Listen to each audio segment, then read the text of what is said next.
request kasi niya na burahin, anuhin, kaya kong gawin. Kaya lang, meron kasi kami itong programa na to, hindi to akin. Programa to ng buong civilian anti-crime group. Kumbaga may board kami dito.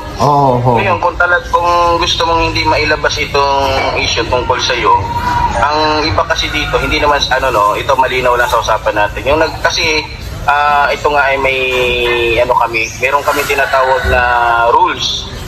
May rules kami dito. Pag gusto mong hindi lumabas yung ito, lang to, usapang lang to. Kasi wala akong magagawa. May rules kasi kami sa pag-delete ng video o ng aming upload. Ang rules namin dito, kapatid, para malinaw sa'yo, ang rules namin dito, pagka may request na paburahin yan, kasi nga ito ay programa, no? Kami kaya namin gawin yan, no? Kaya namin gawin. Yun nga lang, sa konting, alam mo na, di ba? Hihingi kayo ng pabor sa amin. Nandiyan ba si kapatid? Yes, tama ka brother, tama ka. Ganito kasi. Gusto kong baliktarin to kasi pagka nakita ng mga grupo na, sumuporta pala sa grupo natin, nag-donate pala si Mayor na ganon, may lakas loob na ako magsabi na huwag nang ituloy yung issue tungkol sa inyo. Kasi nga yun wala ko ibang choice kundi pabanguhin yung pangalan niya sa grupo. Walang problema yan. Mga estimate mo, mga magkano siguro yung camera na kailangan dyan sa grupo? 25 lang. 25 lang.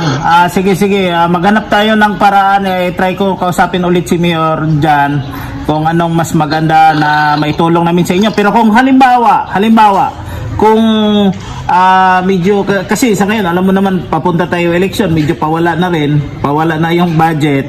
Pero hayaan nyo, hahanap kami ng paraan, may election o sa wala, basta makatulong kami sa grupo nyo. Ayun nga, kaya nga gusto kong sana, ngayon kasi magpa-vlog ako ng bago, ang aanuhin ko kasi, papaliktarin ko, kung mabawa, nakapagpadala kayo, ako mismo magsasabi na mali ang issue.